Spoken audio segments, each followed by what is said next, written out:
Nobody's going to be able to tell you exactly how to handle it. You just kind of have to experiment as you go and figure out what works best for you. I have heart disease, even though I tried to hide it in the past. It has led me to everything I am today. It was the gateway to what my life was supposed to be.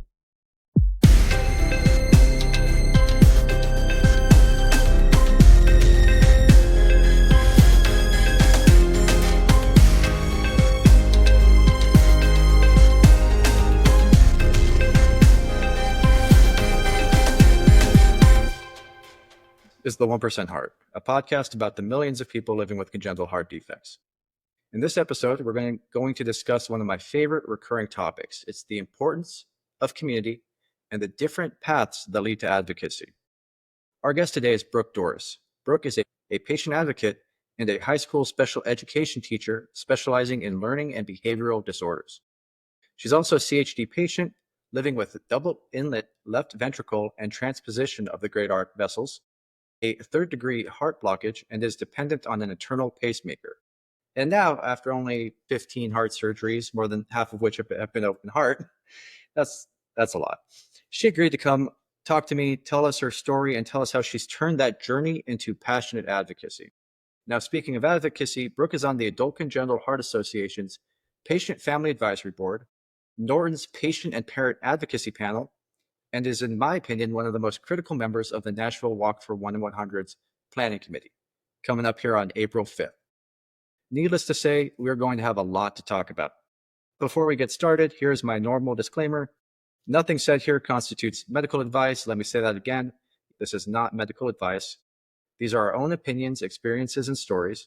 I also need to include a trigger warning here as we're going to discuss medical problems, related traumas, so listener discretion is always advised. With that out of the way, Brook, how are you? I'm good. How are you? I'm doing well. I appreciate you taking the time to be here today. I know it wasn't easy, so you're a very busy person. Thank you. Now, I gave you a pretty high-level introduction. Do you mind telling us about your journey in your own words and how those lived experiences have led you to what you're doing? I'd love to, but first of all, thank you for inviting me. When you reached out about the walk and this podcast, I got very nervous and very excited because I love advocating for myself and my friends. But starting with kind of who I am, I was born back in the year 2000, which doesn't seem very long ago for some of the people that I introduce myself to nowadays. But around 4 months pregnant, my mom found out, first of all, what gender I was going to be. And then along with that, she was told that I would have something going on with my heart. And so with that, they kind of got nervous, and I am the second born. So they had an easy first daughter, and they didn't really know what to expect with me. So leading up into the birth, they were very, very nervous. And then when I was born, it kind of was worse than they expected. So I had that double inlet left ventricle. And I was born, I was monitored, and for about 2 weeks, I stayed in the hospital, and everything seemed fine. And I was about to go home, and then we decided to put a pacemaker in because my heart became in block. So what that means is just my heart doesn't really beat like it should. And so that pacemaker gives me every single heartbeat that I have. It is completely man-made at this point, and that's how I've lived. And that was my first surgery at 2 weeks old to get that pacemaker. And then fast forward a little bit, I was 5 months old when I got my first open heart procedure. And it was successful, but that's not all that I needed. So since then, I have faced multiple surgeries. Some went great, some did not. I've had a kind of major pacemaker infection, and that has led me to having around 6 or 7 different pacemakers at this point. I survived a stroke and a few seizures that followed the stroke growing up. And so I think you said I was about at 15 surgeries. And when you get up to that number, it's kind of hard to keep track based on qualifications of surgeries/procedures. But that's kind of where I am now. My last open heart surgery was 5 or 6 years ago, it was a complete open heart with the pacemaker and wiring getting taken completely out and replaced. And that happened when I was in college. So that was the most, like, the hardest transition you could have when you're having fun at college, being a normal person. And then you have that open heart surgery right in the middle of that. And you kind of have to break it to everybody why you're not hanging out with people over the summer. I can imagine your college friends didn't really know what to make of that. So they knew a little bit about my heart. So I was in a sorority and I told them a little bit about it. I said I had heart stuff, but they didn't really know the extent. So one day I just texted a couple of them and said, hey, just send some prayers for me. I am a religious person. My family is very religious. So I said, hey, just send a few prayers for me. I'm going to have open heart surgery tomorrow. And so You waited until the day before to tell them. I kind of did. I did. So That's I just kind I told everybody after my last one, but I was 18, so I was just kind of mean. I was 19, so not much different. So it was just kind of, hey, like something's happening, send some prayers. I'll let you know how it goes. So it was that mindset of, hey, I don't want anybody causing a big issue about it, but also like I'm kind of worried, so send some prayers. So it was it was a wild time, and everybody kind of thought I was playing it up a little bit when I said open heart because they didn't know much about it. Right. And then they're like, okay.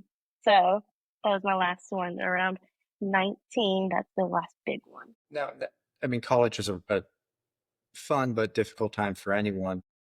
Do you feel like giving them that information? Maybe at first everyone has a different reaction, but do you feel later on that it maybe changed how some people viewed you? I say some of it did. So I, first of all, lost a couple friendships because of it. And it's not because of the heart itself, it's just because of how everything within friend groups and college and classes are handled. Sometimes just those created a distance, and others, it really brought them closer to me. My husband and I have a couple that we are very good friends with, and we were hanging out with them a few weekends ago, and they knew a little bit about my heart. And so they know how to kind of talk about it, but I, first of all, didn't really tell them much about it while we were in college. So I finally sat them down a couple weekends ago and told them the main thing. So telling them a little bit about it kind of brought them in and understood why I do certain things, why I'm careful, what my day to day looks like.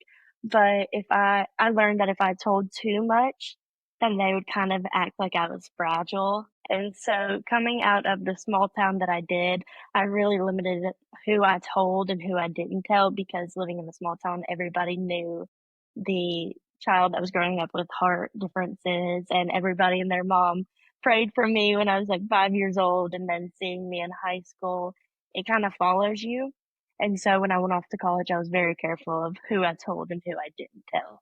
I've mentioned this on, yeah, I've mentioned this on a few other episodes, but I kind of had a different experience. I was a bigger city, and I lied and hid everything I could from everyone I could. And as I grew up later, as I'm older now, and I'd like to think I'm matured a bit, I almost regret that because of the people that might have also had the defects, or just the fact of telling my story and showing that I'm doing all this stuff, like a normal person. I hate to say it that way. Do you ever feel like should we have been louder growing up, or do we just have to handle it for ourselves first and think about helping others later? And that, as you're doing with your different advocacy panels. Honestly, for me, I felt like kind of hiding it when I was younger was the best case for me because I grew up going to a camp for kids with heart disease. And so I started that when I was 7 years old. So I knew a few people with either my defect or close to mine. And so when I had to rant or get something out, I would be able to talk to them. But other than that, in my hometown, I think it was kind of best for me to keep it close to my chest, no pun intended, because you have a third grade teacher and her daughter is in your homeroom class, or you have your mom that's a teacher and she knows all the other teachers, so they have eyes on you at all times during the school day to figure out if you're going to have a heart episode in their class. So Word I spreads quick think in a small town. It does spread quick in a small town, and when something is as major and large sounding as something like we have, it spreads mostly with negativity instead of the resilience. So I've heard friends and teachers say, like, oh, I was so worried to have you in class or be next to you at this time because I didn't want something to happen with your heart. So hearing those things in a small town are reasons why kind of good to keep it close to your chest. But college is completely different because I got to create who I was. I went off 3 hours away for college to get away from that stereotype, and I flourished. I loved it. I joined the sorority. I learned to advocate for myself, whether it was dorm situations or if it was classes or if my heart was acting up. So any of those advocating strategies, I learned there because I wasn't being protected by everybody already knowing. And so I go ahead. And that's actually a great transition to my next set of questions. It's so you're in college. Your mom's a teacher, but you chose to specialize in special education, and there's terms certain disorders, behavioral Learning and disorders. behavioral. So I so when I was in high school, I got very, very close with a special education teacher. And she just let me open up to her. She had seen so many kinds of disabilities or defects while writing the special education paperwork. And so she knew about a lot of health stuff, a lot of different disabilities. And it kind of opened my eyes that there were more disabilities and more things in the world than heart disease. I'm not the only abnormality in the world. And so she let me open up to her, and it kind of drove me to it. And so when I went to college, I first started with elementary education. So I have my degree to teach general ed K through 5, and I loved it, but that's not what I was being called to do. And so freshman year, I added on the double major of learning and behavioral disorders. And so going through that, I learned all the things with the laws of special education, writing the paperwork, and just sitting down with these kids every single day to figure out what's going on that particular day. You opened up that special education teacher because she had the knowledge and created a safe space for you to do it. Was an aspect of that, and I might be jumping the gun here, was her knowledge and her understanding of these different disorders. Did she not treat you any different? Whereas if you'd opened up to another teacher, they might have had that different impression, like we talked about previously. So she actually worked at the school that I worked at when I started there. So I got to see her just both as a student and as a educator. She was in on my interview to get the job. But it was different because she was not from Glasgow, where I'm from. She did not know my parents. She didn't know anything about my family. She just knew kind of me from other people. And so she talked to me about prom issues. She talked to me about class issues. And it wasn't just her knowing my entire background and pretending like we're both ignoring it. Because You weren't just the heart girl with the teacher parent. exactly. So it got to a point where I knew she wasn't just putting the heart stuff in the back of her mind. So she just had great conversations with me, and it was fantastic. And she was not the only teacher to do that. There were multiple that like did not know my past and treated me just as good, but something with her I was able to open up to. I guess our personalities just kind of clicked, and I was able to open up to her, and that really just drove my love for understanding people.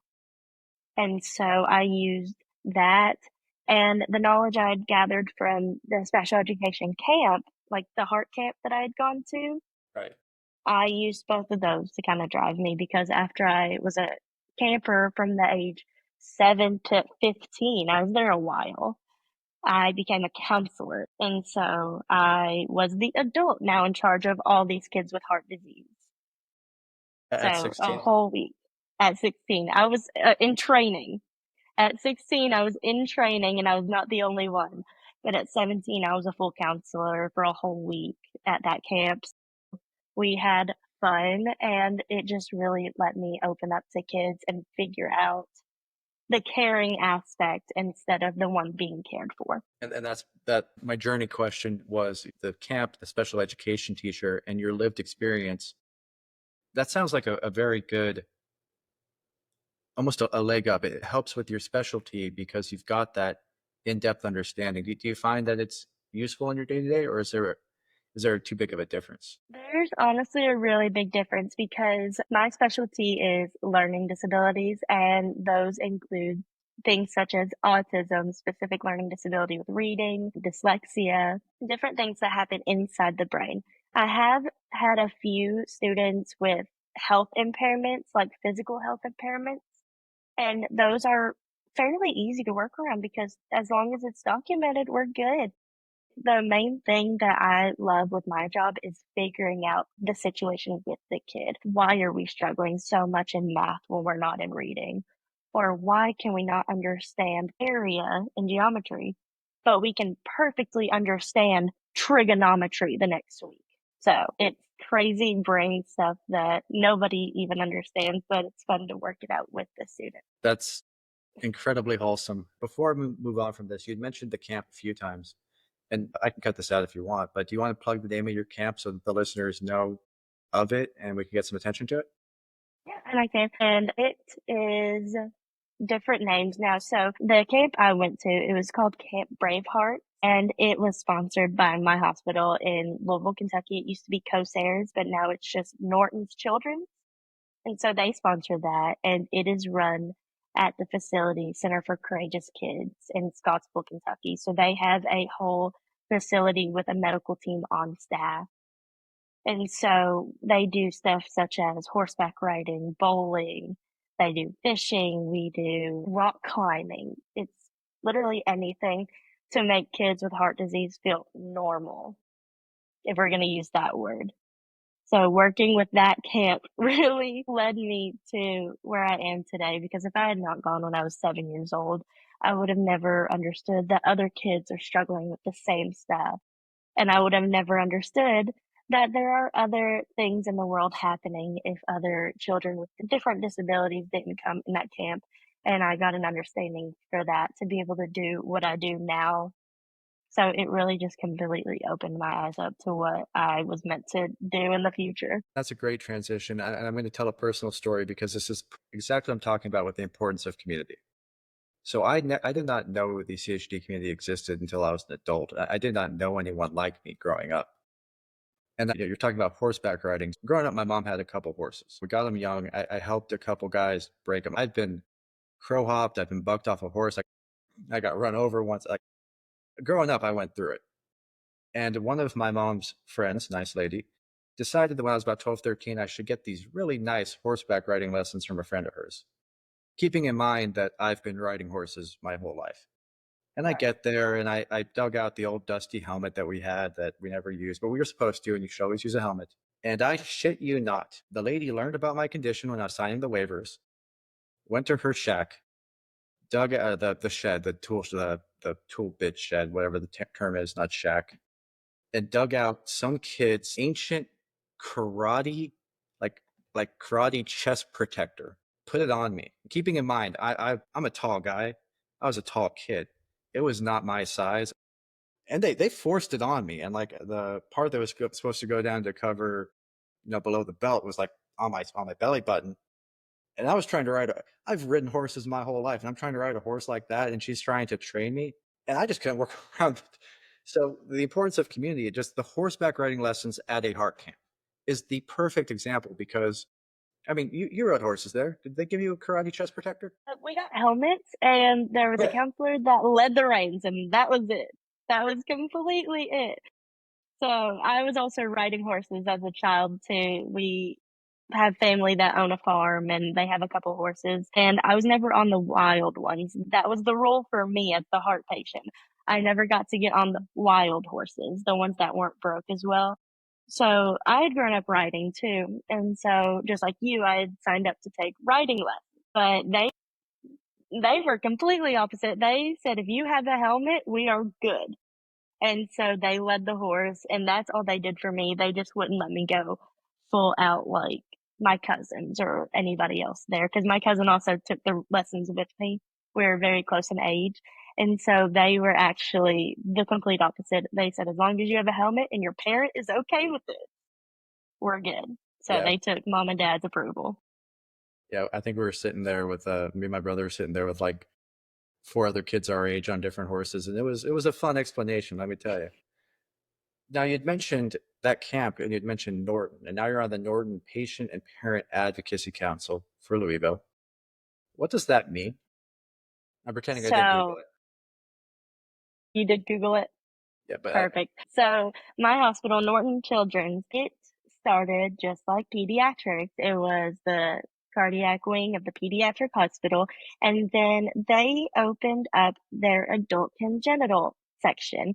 And I have no idea when they opened up. I'm going to be completely honest. I just found out about it as I was reaching adulthood and was going through it as myself. But I had a doctor, Dr. Subcheck, and he was with me through peds. He stayed with me and my pacemaker person, Dr. John Drude. So those two were my guys for a while. They end up transferring me to the adult like section of Norton Pediatrics. So that is how I learned about um, adult congenital heart. That is my introduction to it. I turned 18 and they're like, well, you're not a kid anymore, but we're not going to let you leave us. And so I kind of figured that they wouldn't really let me leave because my doctors are my people. I've been with them forever. They asked me about my family. They've seen my wedding pictures, everything. So when I started seeing the adult clinic, like them seeing me as adult congenital heart, they started talking more and more about support groups and councils and stuff like that. And I'd never really thought much about that. I thought about how councils and groups are for the doctors. They talk about logistics. They talk about medicine. I don't belong on one of those. But it turns out, just like the PFAB, there's a need for parents. There's a need for patients. Tell their stories along with the doctors because doctors won't experience it the same way. Parents don't experience it the same way as the patients in every way or form that it can be turned around. So they told me that they were forming one and I said, sure, I'll do it. So I filled out my application, not thinking much about it. And I got invited to it. And it turns out that I'm on it with a couple of people that I went to camp with. And so one of my best friends, she was in my wedding. I met her in 2009 at the camp. She is also in it. A guy around my age, his family is in it. He is not personally in it because he has passed away, but his family, they had about four children and about three of them had heart complications at birth. So they are in it with their other children. And it's amazing to see the familiar faces from when I was growing up. So my best friend that was in my wedding, she's in it. We text each other, hey, are you going to the meeting? And then his parents, my doctors, the nurse practitioners, everybody's in it. So it's a lot of familiar faces, which is the side word is unlike PFAB because there's no way I'm going to remember every single person on the PFAB because we live hours and hours apart. But the Louisville one, I know most everybody. And so we've been talking about getting together, creating different ideas for us. We've been talking about easier ways to get in contact with the doctors, medication changes, just different topics we discuss and how our specific hospital deals with it. And so that's what the kind of local thing that I do is about. And even though it's local, I'm still an hour and a half away from my hospital. So they're all around Louisville and I'm over here in Glasgow, which is the same distance that I am from Nashville. So I'm kind of in the middle. I was going to ask you about that because it sounds like you had the dream transition where you have a CHD clinic and they tell you it's time to go to the adult doctor and we're going to be here and walk you through it. I had an But it was amazing a support hospital 2 hours system. away. So, I mean, it wasn't quite as easy as I was hoping. But you didn't have to transition doctors much growing up. You didn't have that same problem with care that a lot of us get. No, so that is actually, you had asked about like a lot of positive and negatives. And what I had noted was my positive, my support system. I had the same surgeon for 15 plus years of my life. He has since retired, but I had the same surgeon for most of my surgeries. My doctors switched with me. I have the same pacemaker technician that I did when I was a little kid. And so that, along with my family's support, that transition went a lot smoother than I expected it to. So I expected a whole new round of care, a whole new like system. And it wasn't like that. It's still the same stuff. It's still the same my chart. It's still the same building, actually. It's still the same office, and it's still the same people. There are new people along the way as jobs get shuffled around, and that's to be expected. But my people are still my people, and I absolutely love that. And then I met Zach, which is my husband. And so I had to kind of figure out how to bring him into that part of my life because obviously he's not coming to my cardiologist appointment on date one. And so That would be a cool first date. I'm gonna write that one down for the my prank episode next time. I will say though, when we started dating, about a month after we started dating, he had to take me to the ER for a heart issue, and he waited with me in the emergency room for about 6 hours that day in my college town until my parents could drop everything they were doing and get up there. So he sat with me the entire day. So that was kind of his biggest intro to the heart world. Drinking from a fire hose seems like he did pretty well, huh? So he had gotten the story a little bit. So when we first met, I obviously didn't want to tell him right away because, as you probably know, it's like opening a can of worms. When you tell somebody about your health, all you can feel is that Oh, you the are trauma questions. dumping. You feel like you're trauma dumping by the end of like the first sentence that you tell somebody. And so I was so nervous to tell this 19-year-old boy about the 15 heart surgeries, or like 14 at that point, 14 heart surgeries I had had, and gauge his reaction if he was going to physically run out the door or kind of stick it out. And he and I talked about it recently. I asked him, I said, what did you honestly think when I told you about all of my heart stuff? And he said, I don't remember. So when he said I don't remember, I thought, and I was like, honestly, I don't remember your reaction either. So that kind of proved that growing up, my biggest worry of having to tell somebody that's gonna like be in my life forever, hopefully, about all my heart stuff and see how they take the news was not even a worry at all because we talked about it probably less than a week ago. And I was like, what did you think when I told you that, like, I've had so many surgeries and, like, I don't have a natural heartbeat? He's like, I don't remember. That was so long ago. It was about 4.5 years ago. And so we've just chalked it up to it was just a conversation we had. Listeners, if you can't tell, I am red faced from stifling laughter because, as I'm sure many of you can relate, the telling somebody this kind of information early on is like you described it very wholesome, very well. I would compare it to Russian roulette because you have no idea how they're going to react, and it might blow up Right, in your face. So it's right. yeah, I can't. That threw my train of thought off because that every sentence you finished, I had another flashback. I always call it trauma dumping when I have to tell somebody it's trauma dumping because you tell one part of it and then they have 10 million questions right after. And that's actually this is a great tie-in. So you had the transition, and they put you on the advocacy board. But how did this advocacy board lead you to more comprehensive advocacy? Let's say, and you said PFAB earlier, the Adult Congenital Heart Association's Patient Family Advisory Board, of which we're both members. And I know how you ended up on the Nashville Walk committee. I kept saying, "Hey, it's only a couple hours away. It's fine. It's fine."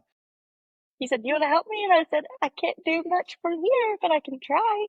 And listeners, she will be giving a speech April 5th, Shelby Park, Nashville, Tennessee. Be there. That'll be great. When did you make the transition? How did you find the PFAB, and how did you find the power of advocacy? And was it related to, when did you learn that your transition story wasn't the typical story for CHD patients? So, Dr. Subcheck, my doctor, he said, "Hey, are you a member of the American Heart Association?" And I said no. I said no because I'd never signed up for anything. I'd never been a part of anything. He said, "Well, I think you should sign up. And then there's a council that I would really like you to try to be in because whenever you talk to us, You seem like you like talking about it, which I'll talk to my doctors all day long. You don't have to try to get me to do that. I've known them since I was about 10 or younger, but he told me that I should sign up for it. And I was honestly very, very scared because at that point, I did not do a lot of advocating for myself. I was still in that point of trying to hide it and keep it close to my chest because, um, it was easier that way. It was easier to be seen as normal than having to explain why you do everything and what everything means. And so I was terrified to fill it out. I filled it out and I was like, I still don't know about this. I had my parents read through it. I had my husband read through it and I submitted it. And then I heard I got a interview an interview and I freaked out. I was like, what have I done? This is going to be terrifying. And I got through the interview. I was a little excited after the interview, and then it said I got in, and I was like, "Oh no, what have I done?" So So normal excitement. normal excitement, but times 10 because I don't really advocate it. I'm still having trouble advocating. Like this podcast is one of the biggest things that I've done. And so just I've been nervous along the way, but I've slowly gotten more into it. And as you said, I'm doing the speech at the walk and I'm doing this. So I'm learning as I go and hopefully doing it as well as I can. But that's how I got involved in the national board because of my heart doctor saying, hey, you should apply for it because you're one of our success stories. It has to be good being a success story. It is. It is. It's kind of weird to hear because they kind of brag about you, and then in the back of your mind, you're like, "Well, I don't feel I don't feel as good as what they're saying." Or if you want to call this success after 15 surgeries, cool. But it was really jarring the first time I kind of heard that term and understood that it was, in fact, a success story, just like my parents had been saying all along. Because I have a really, really big tie with my family. Like, they are my absolute best friends. My sister and I teach in the same school. My mom teaches at the middle school across the road. My dad calls me every morning on his way to work. And so growing up, they were the best support system I could have had. And even though I went through that normal negative stuff of being a teenager, dealing with hating the world, hating my parents, hating everything going on with me, it was times 100 because at that point, I felt like nobody understood me. Teenagers didn't, my parents didn't, doctors tried, but even through all of those kind of bad times of growing up with what we have, they did not leave my side. They've never left my side. And actually, if we have time, I was going to tell you that after a rather lengthy and rough hospital stay when I was younger, I got very, very afraid of being alone. And I have no idea what caused it. It was just something that I'd gotten from being there so long. And for I've since learned that it's some kind of medical trauma, but my older sister, she's 4 years older than me. She let me sleep in her bed right next to her for 2 years after that. So every single night she would put on her TV show. And granted, she was 4 years older than me. She was watching stuff that I probably shouldn't have been watching. So it was like scary movies, late night talk shows, but I'm laying in bed next to her, 4 years younger, just scared to be alone. But she was the big sister that always took up for me and let me sleep right next to her for probably 2 long years after one particular hospital stay. So, like, this transition from pediatrics to adult, everybody involved, doctors, nurses, everybody, meeting my husband, having my family next to me the entire time. It has been amazing. And when I joined the PFAB, going back to what you asked, I didn't know that it wasn't like that for everybody. I had heard a couple stories of where there were some hiccups, but I assumed that every hospital had that. And I was very saddened to hear that a lot don't.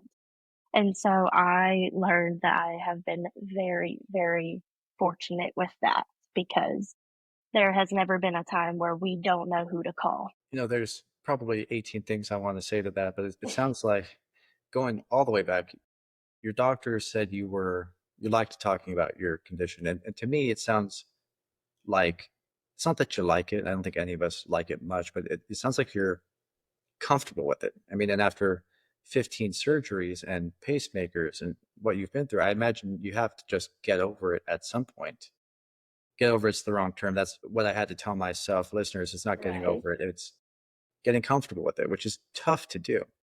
And it sounds to me like that's why, I mean, you didn't realize you were a success story, but you're so comfortable with talking about your journey that they put you on the board, they had you apply to another board. And it seems like that's your path to advocacy, is learning that just being able to tell your story like you do is powerful.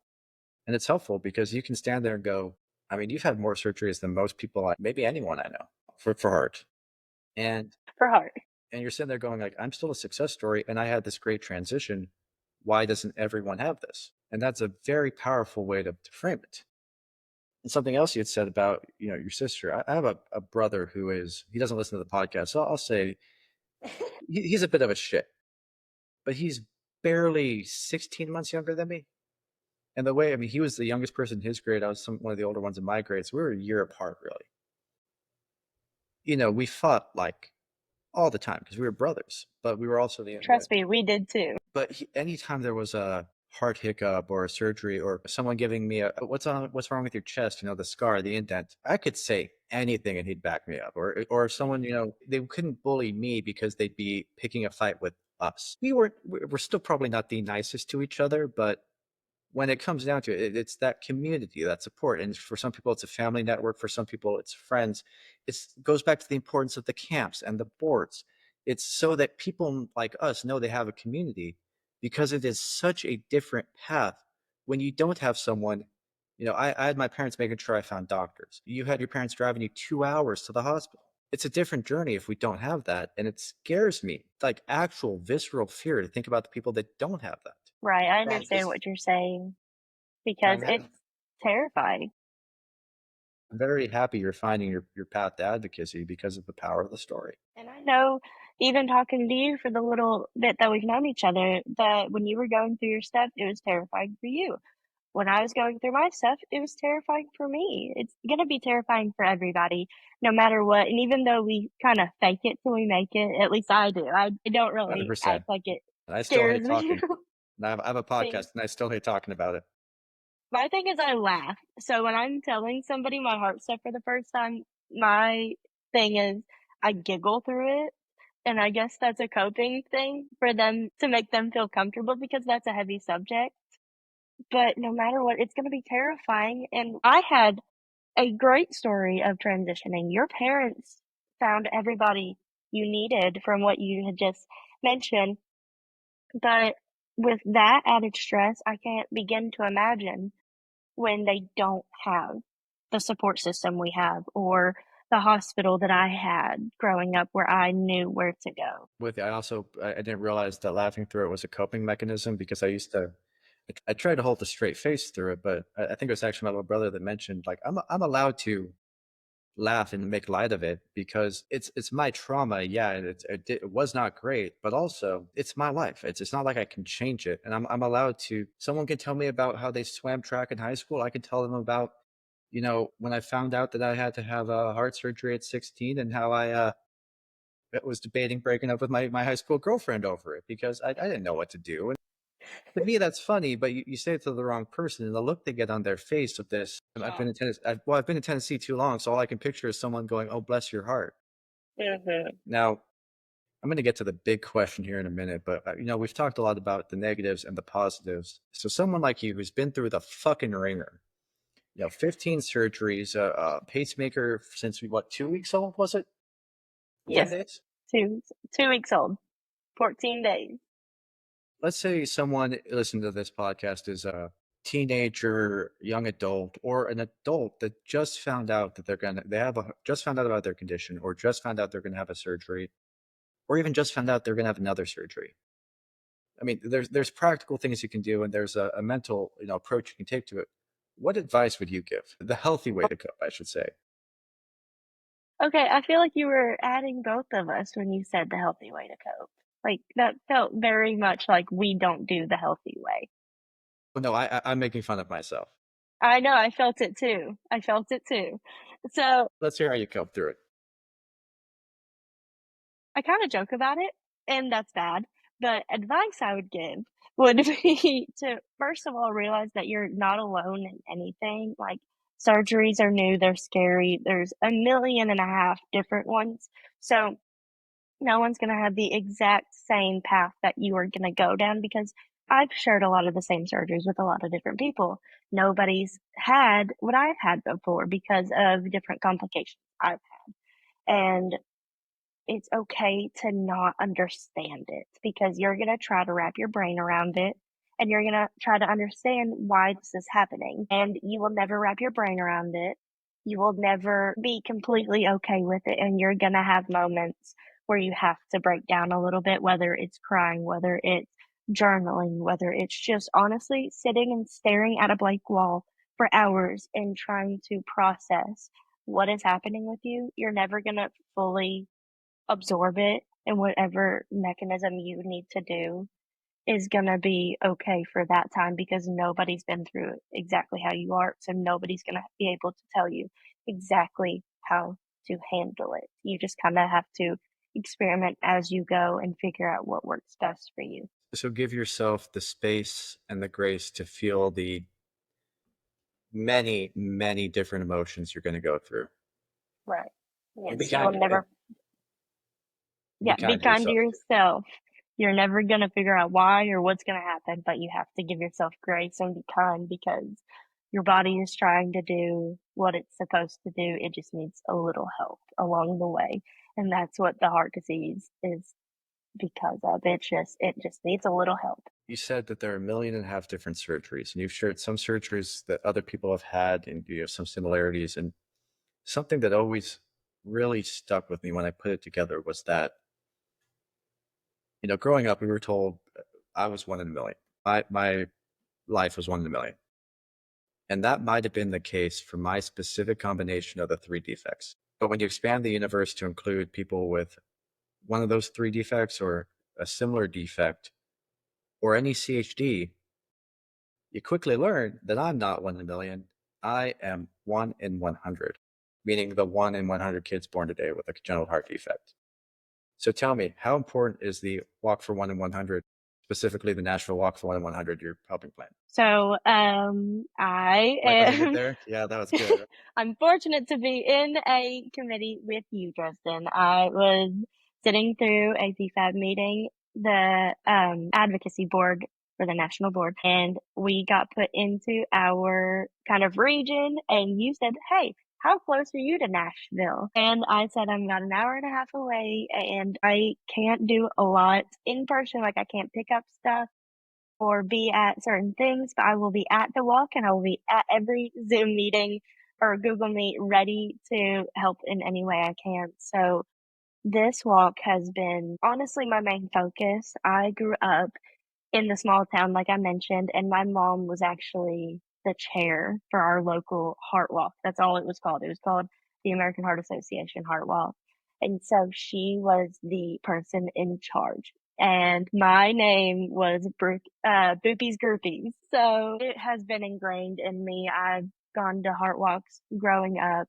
And so when you asked me to be on the committee to plan it, it just seemed as a full circle moment because I've had so many people donate to it, put it on. My mom ran it for me, and that was all in support of me.